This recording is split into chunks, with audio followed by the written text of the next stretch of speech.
So I made a voice recording of a client of mine and us going over his birth chart that I did earlier this month. And this is the first part of me and Tom going over his birth chart. So this little clip focuses on his sun and moon.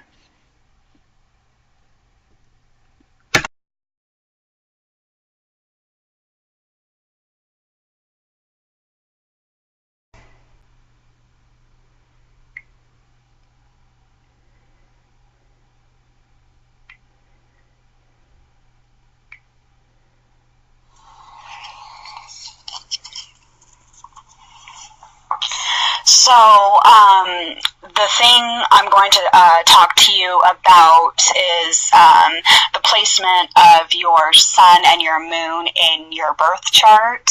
So first I'm going to start off with the sun. So you are, you have your, I think mainly I'm going to just talk about the conjunctions in your sun. So that means like how they line up with other planets.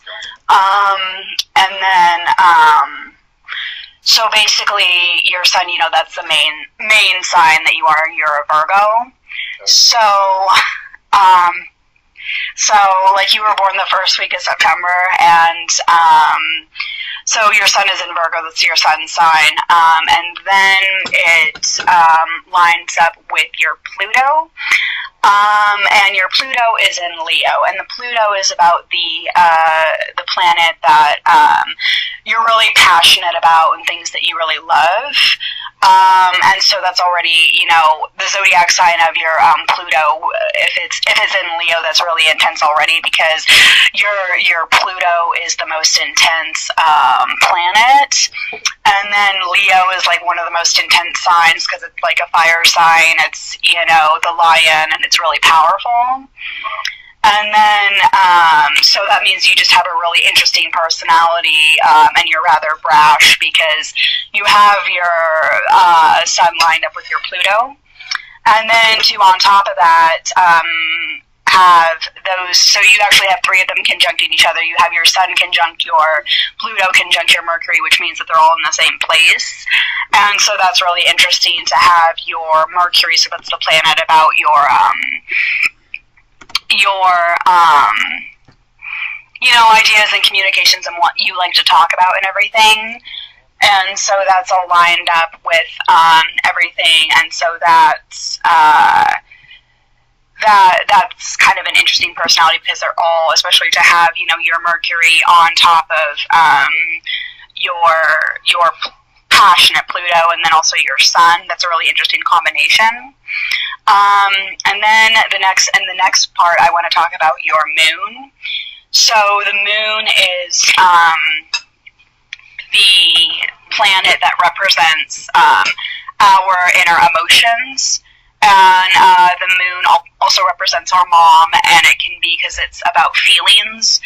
And the moon is kind of, you know, represented by water and everything, so it can be kind of like up and down and all over the place. Like we can have different feelings, which the moon represents, so it can kind of, you know, explain where we're kind of unstable a little bit. So you have your moon in Gemini, and that's really interesting because I also have my moon in Gemini as well. And you have your moon in the third house, and you mentioned that you have two older brothers. And it's actually kind of interesting because whenever you look at somebody's birth chart, whether it's your own or whether it's somebody else's, you look at the third house to see like how many siblings they have. So if you have your moon in the third house, then that is really interesting information, because that means that, you know, that symbolizes, you know, siblings and everything like that.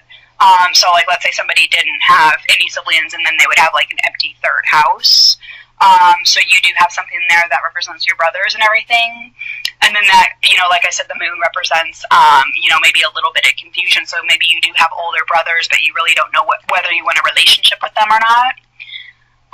So that's, But that does mean that you're also a talkative person because, having anything in the third house. So, the third house is all about communicating and everything. So that's where your moon and that's where your feelings are, is what you're talking about.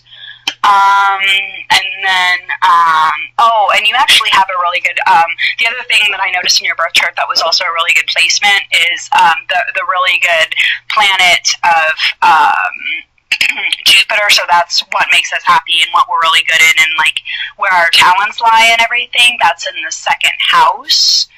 And the second house is about money, and the Jupiter is in the sign of Taurus in the second house. So that's a really good thing because that means that what you like and what you were really good at is money and everything. So you kind of have, like a knack for money and, handling your money well.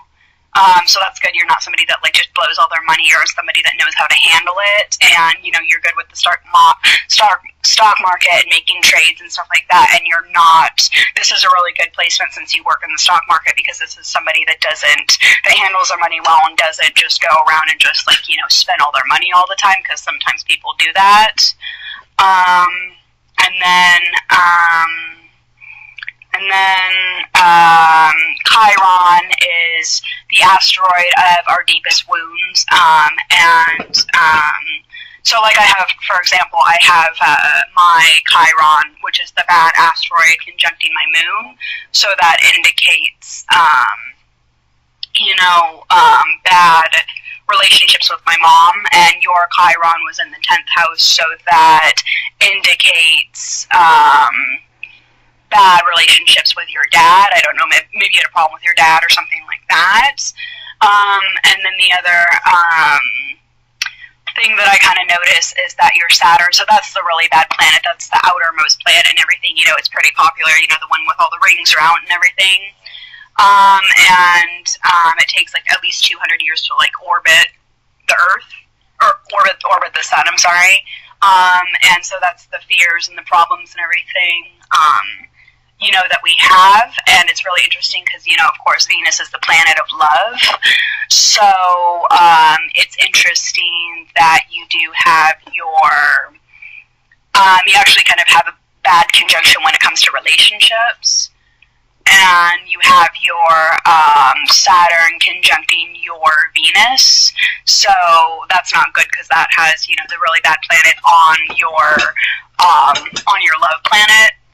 So that kind of indicates like up and down, relationships and things like that. Oh, and the other thing that I should mention in your chart is that I notice Mars in your 9th house, and Mars represents a lot of different things, but it also represents where your anger comes from.